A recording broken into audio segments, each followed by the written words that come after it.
I'm going to be totally blunt with you. I'm trying to say it so I don't spoil it. But let me just say, if you've seen the Don Lemon and Elon Musk interview, this interview is 10 times worse in a good way on Vivek's part, in terms of basically Vivek, in my opinion, takes the W.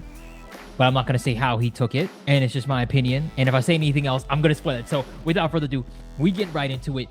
This literally gets bonkers, okay? Yeah, you'll see. We're getting right into it. Without further ado, let's rock. Okay.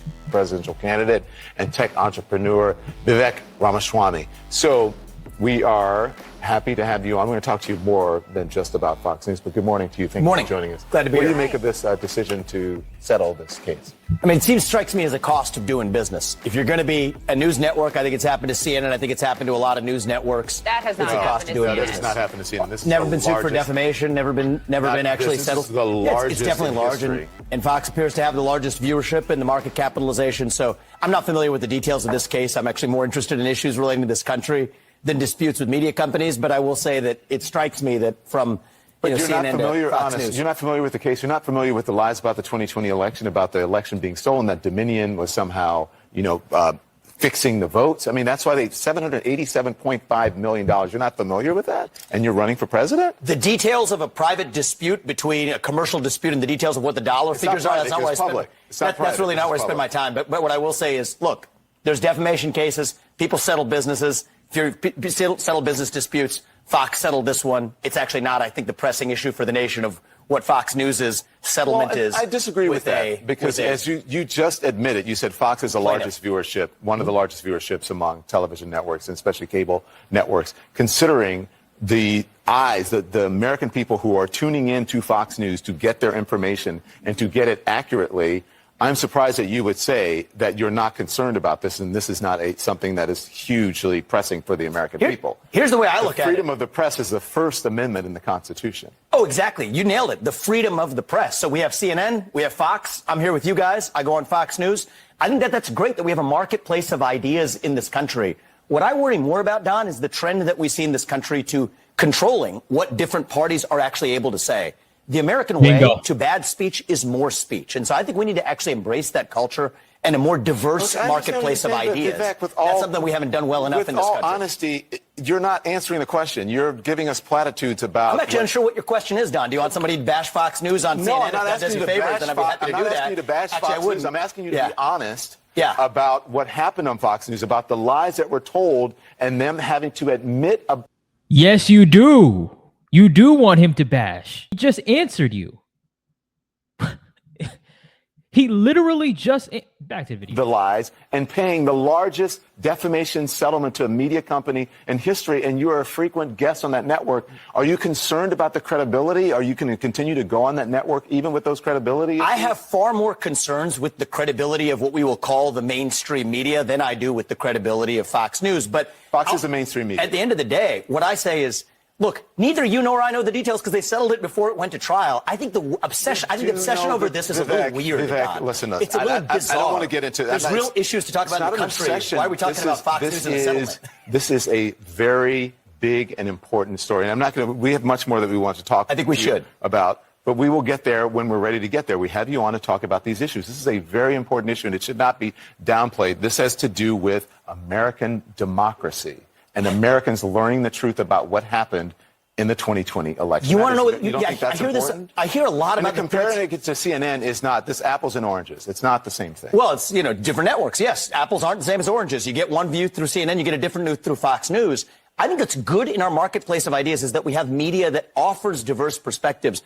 And you want to talk about threats to our democracy? One of the threats, and that phrase is an interesting one, threats to our democracy. I think one of the biggest ones is the chilling effect on speech in our country more broadly, where if somebody says something that a broad segment of the population or certain people in the government disagree with, there's an increasing trend in our country to silence that. And the answer to bad speech and alleged misinformation is not less speech. It is more speech in the marketplace of ideas. That's actually what a free press really means. Bingo. Bingo, bingo, bingo. Vivek is crushing it right now. What a great point he just made. Yeah, but so what I've noticed is, a lot of times when it could be Vivek getting interviewed, does it happen with Trump? Kind of, but Trump just squashes that. So not really, not as much. But I just noticed that not only that victim mentality, right, that I bring up all the time, but also like, dog, we're not talking about solutions. Are we in high school? It's like, oh, we're going to talk about what happened in 2020. Did you hear what happened? It's like, okay, what are the solutions? Can we talk about what's happening today? Come on. That was 4 years ago, bro. And yes, I understand the past, helps determine our present, which helps determine our future, right? Totally get that. Vivek, what do you think we could do, or what steps can we take to make this country better or make this process better? There is none of that. There's literally none of that. Back to the video. Well, we're going to move on, but your answer was good, but it's not about what's actually happened. It's not relevant to what's happening. I think the answer to what happened at Fox News is to tell the truth. Media companies are tasked with telling the truth. That did not happen in the situation, and that's why we're asking you these questions. But let's move on. Let's talk more about a diverse exchange of ideas. That's what I'm in for. Thank you. Glad you're here this morning. Your campaign slogan is a new American dream, and I was reading through your platform last night. I wonder what you would do specifically to actually bring us together, not just Republicans and Democrats. What does unity look like to you, Vivek, for rich and poor, for rural and urban, for Republicans and Democrats? That is the right question to be asking. And I think the main divide in this country, and I say this to conservative audiences equally, is not between Republicans and Democrats. It is between those of us who are pro-American, embracing the ideals that set this country into motion, and I think an increasing strain in this country that is anti-American, that wishes to apologize for a nation founded on those ideals. But that's not a 50-50 split. I think most people are in the pro-American camp. And Poppy, I think one of the ways they would say we get to national unity, some people think, is by showing up in the middle and compromising. I respect that view, but I reject it. You reject compromise? I reject compromising on our principles. I think that the right way to get to national unity, and I mean this, to unite this country, is by embracing actually the radicalism of the American ideals themselves.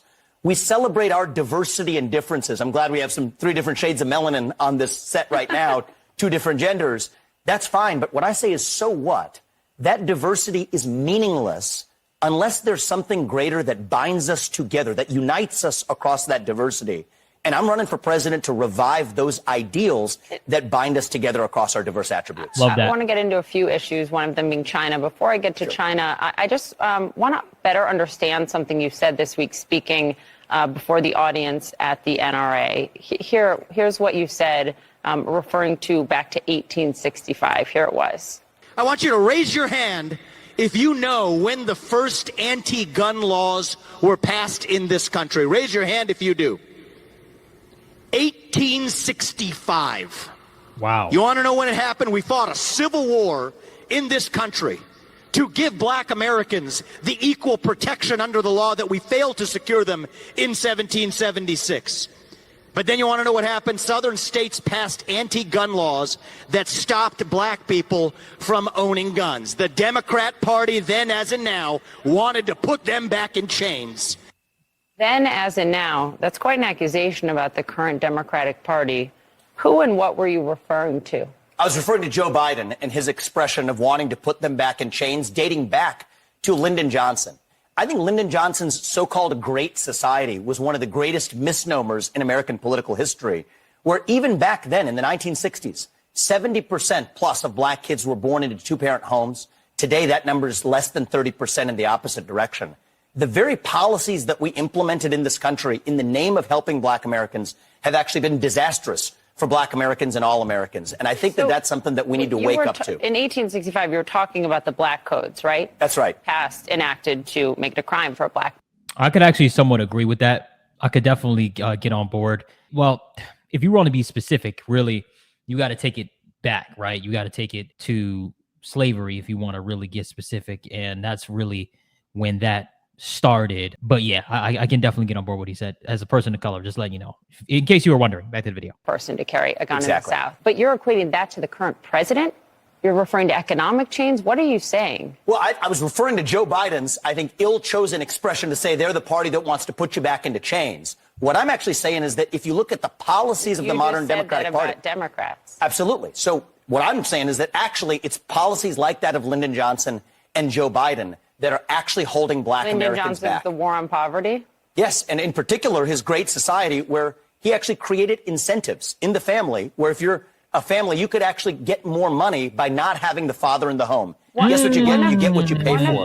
I think it's been really bad for the black community. I think it's really bad for all Americans. What do you have anything on this before I move on to China? I don't see what one has to do with the other, but go on. I took up a lot of time. Wow. I shouldn't be shocked. I was going to say I'm shocked that he didn't respond to that. I'm going to respond to that. I'm going to speak on that. Facts. The number one thing that is hurting our community is not having the father in the home. I'm going to say it again.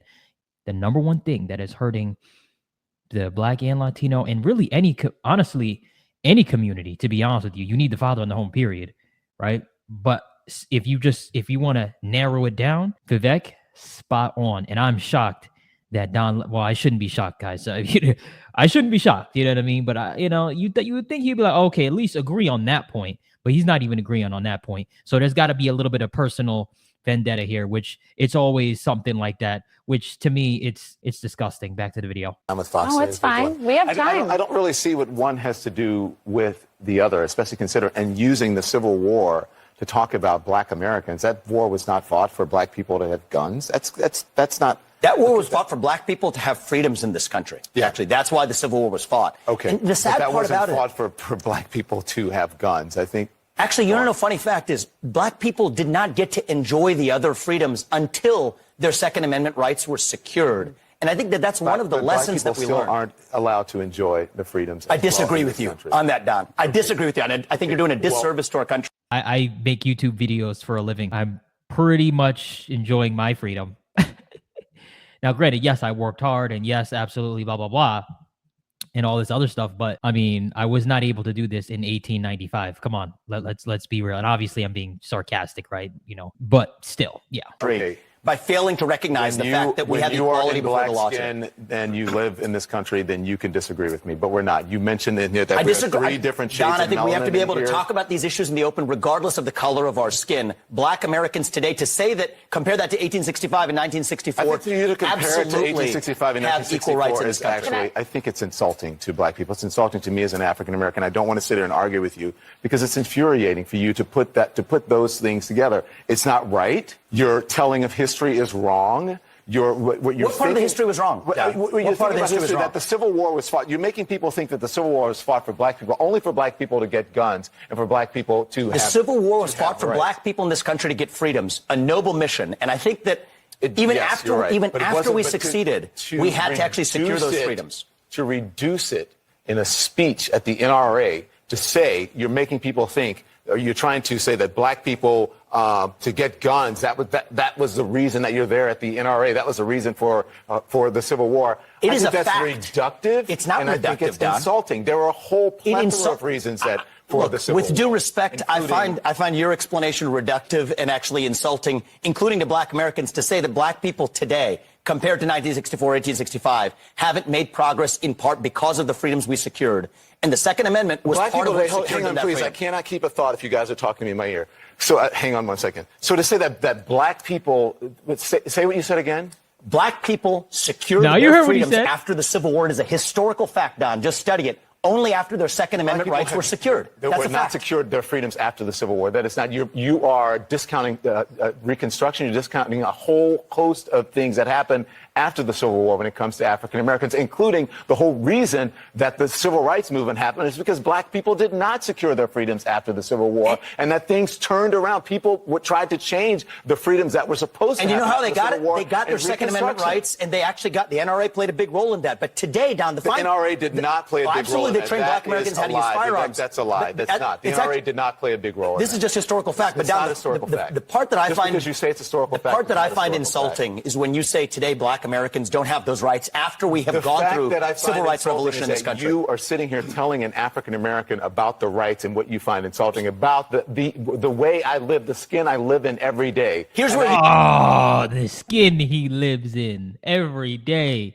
It's so hard to be him. Oh my goodness gracious. It's so difficult in my $2,000 suit. Back to the video. You and I have the a different freedoms point that of view. black and white that black people don't have in this country, and that black people do have. Well, here's where you and I have a different point of view. I think we should be able to express our views regardless of the color of our skin. We should have this debate I'm not saying you without shouldn't me express your regarding views, you as a but I think black it's man, insulting that but you're me sitting regarding you here, as a fellow citizen. that you're That's what I sitting think we here, should see. whatever ethnicity you are, explaining to me Whatever ethnicity about I'm, what it's like to be black. Whatever in America. ethnicity I am, I'll tell you what I am. I'm an Indian American. I'm proud of it. But I think we should have this debate. Black, white, doesn't matter. I think we should have this on debate. the content of the If you're going ideas. to do it, you should do it in an honest way and in a fair way. And what you're doing is not an honest and fair way. Okay? Goodness gracious. See, I told y'all, when I say I'm just warning you and I say, guys, you better get ready, and I say buckle up and all this stuff, you think I'm just saying it to say it. No, like, wow. Where do I start with this? All right. So I'm not going to make this long. Just real quick. This is my opinion, okay? This is going to be it's going to be very blunt. Don is playing the victim card, 1,000%. Clearly, Vivek is spitting facts. There is nothing else to take from this video. He's playing the victim card and saying, woe is me, in your $2,000 suit, and it could be more, it could be less, whatever, but you get what I'm saying, and the skin that I live in and all that. Come on. To say that in 2024, we don't have more opportunities. You could even say in 2024, we have more opportunities than 2005. You don't have to go back to the 1800s. You can say 2010 with the internet and Bitcoin and all this stuff popping off. Come on, right? And we haven't even gotten to the Constitution yet. We're just talking about, the surface level stuff. But that's my personal opinion. I'm giving the W to Vivek on this video. Let me know who takes the W. You know I get active in those comments, all right? Make sure you slap the like button, hit the subscribe button for more. Until next time, peace.